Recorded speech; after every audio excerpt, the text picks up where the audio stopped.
Welcome everyone to this presentation regarding authorship and the process of proofreading.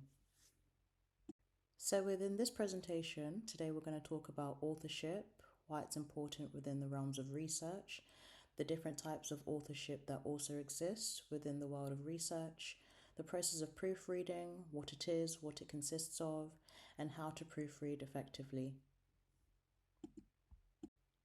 So what is the difference between an author versus the actual word authorship? Now, when we think of an author, we think of someone who has made substantive intellectual contributions to a published study, and biomedical authorship continues to have important academic, social, and financial implications within the world of research.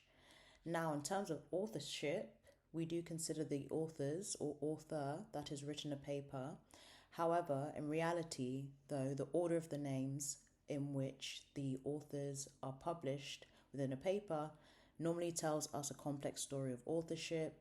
For example, who has made more contributions towards a paper. The International Committee of Medical Journal Editors has recommended the following criteria for the world of authorship. So, for example, an author should have substantial contributions to conception and design or acquisition of data or analysis and interpretation of data within a paper. Secondly, they should be drafting the article or revising it critically for important intellectual content. Thirdly, all authors should be involved within the final approval of the version of a paper to be published to their respective journal.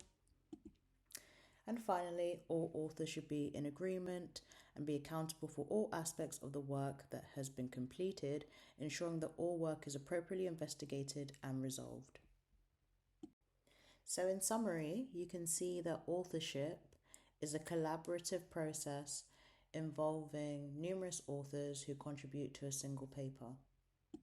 As medics, scientists, and even researchers, we also have to ask ourselves the question, so why is authorship so important? Well, authorship confers credit and has important academic, social, and financial implications. For example, as previously discussed, depending on whether you are given the title of a first author or second author, titles which we will be covering further on in this PowerPoint, these titles determine how much work you have contributed towards a paper which is submitted to a specific journal of your choice.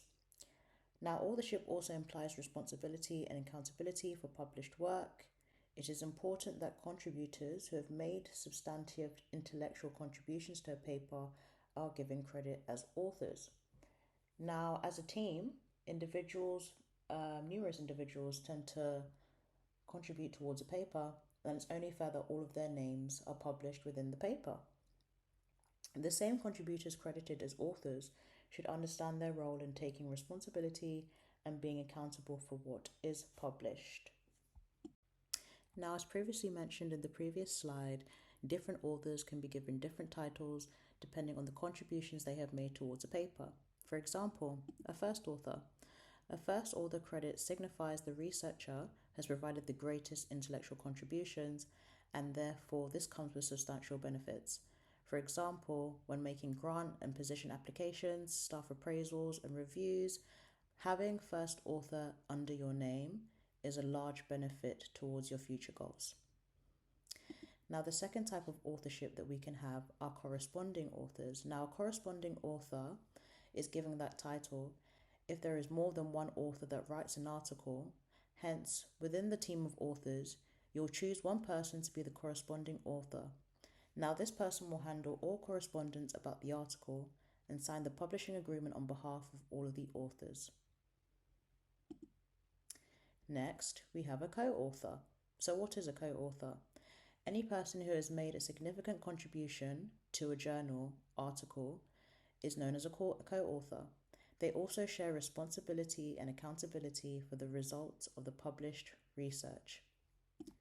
And finally, an acknowledged author. Now, this individual may not have made great contributions towards a paper, however, they still meet the criteria for authorship, but should not be listed as authors. However, they should be acknowledged within the acknowledgement section of a paper.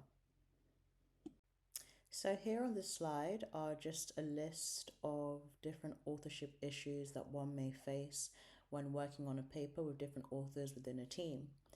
Now, disputes about authorship are probably the most common of conflicts within research groups, as being an author plays a prominent role in employment, promotion, and grant awarding decisions. Hence, authorship thus functions as a sort of currency that can be cashed later in a researcher's career.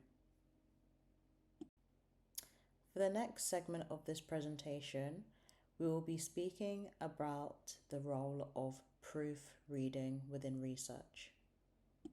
So before we get into the process of proofreading, we need to consider the 3 C's that are commonly considered when people are writing a paper. The first is being clear. Now, before you start writing a paper, you need to decide who's your target audience and what is the overall message that you're trying to portray to this specific target audience. Secondly, you need to ensure that when you are writing, it is concise and easy for your target audience to read, whilst you convey all your points across within your paper. And thirdly, your paper needs to be conversational, so you need to use active language which catches the interests of your target audience. Now, when you were in preschool or high school, you may have had to write some articles, stories, poems, a piece of written work for your English lessons, which would have had to be submitted to your teacher for corrections. Now, yourself, before handing in this document, you would have had to proofread your text so it can be quality checked by your teacher. And the same thing happens within the world of research. When you write a paper, before submitting it to a journal, you need to ensure that you proofread the whole manuscript before submitting it, looking for errors and ensuring that the quality of work that you are handing in is of top notch. So this is just an example of a piece of text that has been submitted, and as you can see here, corrections are being made to the text, hence it's being proofread. So when you think of proofreading, you may think that it's a very easy task to do. However, before submitting to a journal, that specific journal may have specific criteria that you need to follow before submitting. One of these common criteria includes proofreading your text and making sure that there are no errors in the text.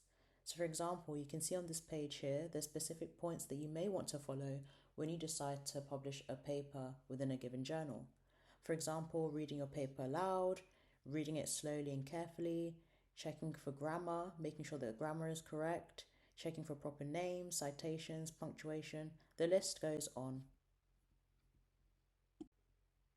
Now, there are multiple benefits of proofreading, but I would say that one of the main benefits of being able to proofread properly and effectively is that it means it cuts down on the amount of errors that are made within your manuscript, but also it heightens your skills as a researcher so you can know what to look out for when you write further papers in the future.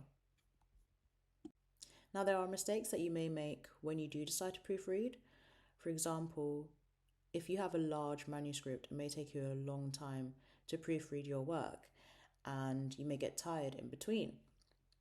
You may misuse punctuation, you may end up being in the trap of repeating yourself, and just because you rely on grammar and spell checkers, for example AI, doesn't mean that these are fully effective.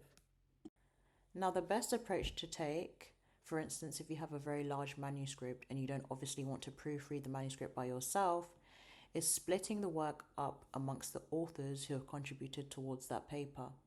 Let's say having a collaborative approach to proofreading. Now, as researchers, proofreading your work manually is important. However, there are some shortcuts that you can take to assist you with your grammar and spell check.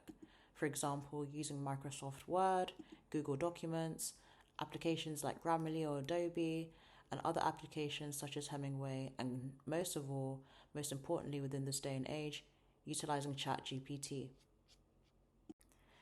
So that's the end of the presentation, and today we've spoken about authorship and proofreading. So authorship involves you taking accountability for your content, ensuring that individuals take responsibility for their work and contributions towards a paper before it's submitted to a journal.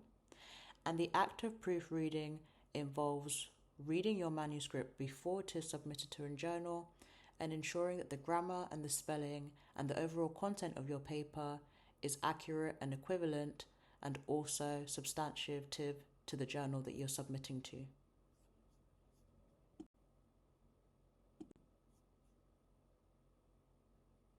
Thank you very much for listening to this presentation. I hope that is of highly benefit to you, and now you're well versed within authorship and proofreading.